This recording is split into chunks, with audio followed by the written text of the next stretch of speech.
Erev Shabbat, Parshat Vayikra, le deuxième jour du mois de Nissan, marque 106 ans depuis la disparition du Rebbe Rashab.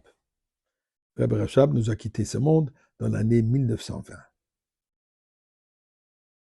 Le Rebbe Rashab, le cinquième de la dynastie de Rebbe Chabad. Bref, le Alter Rebbe, Rabbi Shneur Zalman de Liadi, le Mittel Rebbe, Rabbi Dober, le Tzemach Tzedek, Rabbi Nachum Mendel, son fils, le Rebbe Marash, Rabbi Shmuel, et son fils ensuite, le Rebbe Rashab, le Rabbi Sholem Ber. Le fils de Rebbe Rashab était le Rabbi précédent, Rabbi Yosef Yitzhak, qui a eu la rabbinite Chaya Mushka, l'épouse du Rabbi. Nous sommes, comme on le sait, la 7e génération. Il y a une petite discussion qui encapsule entièrement le Rebbe Rashab et la mission qu'il nous a donnée. Avant de rentrer dans les détails, remercions Akadosh Baruch Hu, n'oublions pas de dire Toda Hashem, merci Dieu pour tous les miracles. Mizmor le Soidori, là, de l'écoloratif de ça, de Simcha Boy, le phénomène, non. De où qu'il y a de l'élim, où ça ne veut pas nach, nam, tcha, marise, boy, shom, soida. Chatzoroi, ça, bisi, le hoy de le boch, shmoy. Qui toiv, adenoy, le lom, chazdoi, viadoi, vodor, emuna, soida, non, un peu de tzedaka. Erev Shabbat, Shabbat, Vayikra.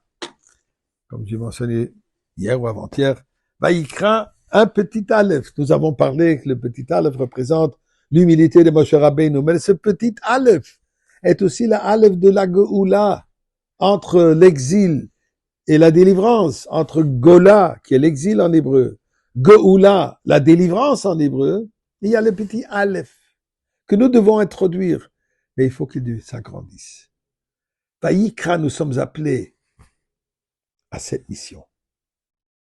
Et c'est dans ce sens que je veux partager avec vous maintenant un dialogue, si on veut, d'entre un chassid du Rebbe Rashab avec un de ses chassidim. Un jour, un des chassidim demande au Rebbe Rashab, c'est quoi un chassid? Le vêtement? Les chants? La communauté à qui il appartient? Le Rebbe Rashab lui dit, un chassid est un allumeur de réverbères. Aujourd'hui, on ne sait pas vraiment ce que c'est, mais à l'époque, dans les petites villes, dans les grandes villes, il y avait des réverbères, et tous les soirs, il fallait que quelqu'un marche avec un grand bâton, avec une flamme au bout du bâton, pour allumer les mèches qui sont dans ces réverbères. Et ça s'appelait l'allumeur de réverbère. La flamme qu'il porte, il sait que c'est pas la sienne, c'est pas sa flamme. Mais malgré ça, il sait que sa mission, elle est d'allumer et d'illuminer l'obscurité autour de lui. Le chassid lui demande donc au Rebbe, et qu'est-ce qu'il faut faire si la lampe se trouve dans un désert? Le Rebbe lui dit, alors il faut que tu ailles dans le désert. Et lorsque on allume une lampe dans le désert, la désolation du désert devient visible. Et quand la désolation devient visible, alors le désert aride aura alors honte devant la lampe allumée, et là, il va changer.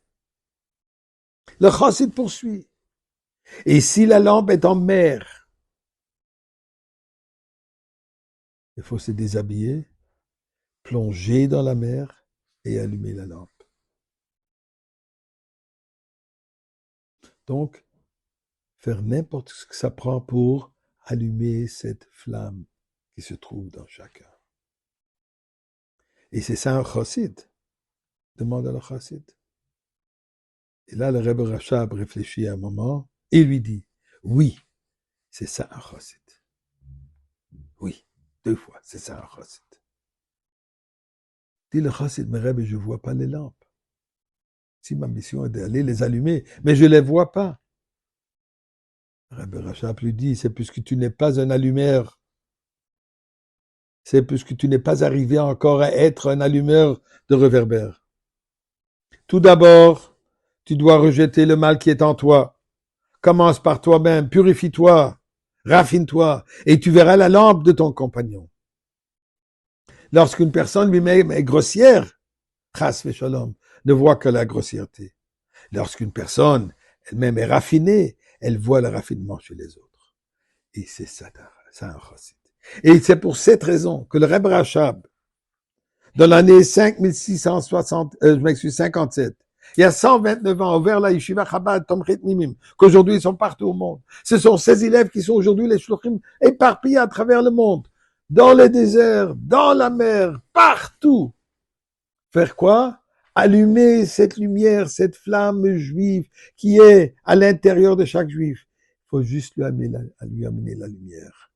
lumière pure, la lumière de la Torah, la lumière de mitzvot, la lumière de la chassidoute, la lumière du rabbi, la lumière de Mashiach. Et de cette manière, on sera ni dans la mer, ni dans le désert, on sera à Yerushalayim avec le Rebbe Melech HaMashiach.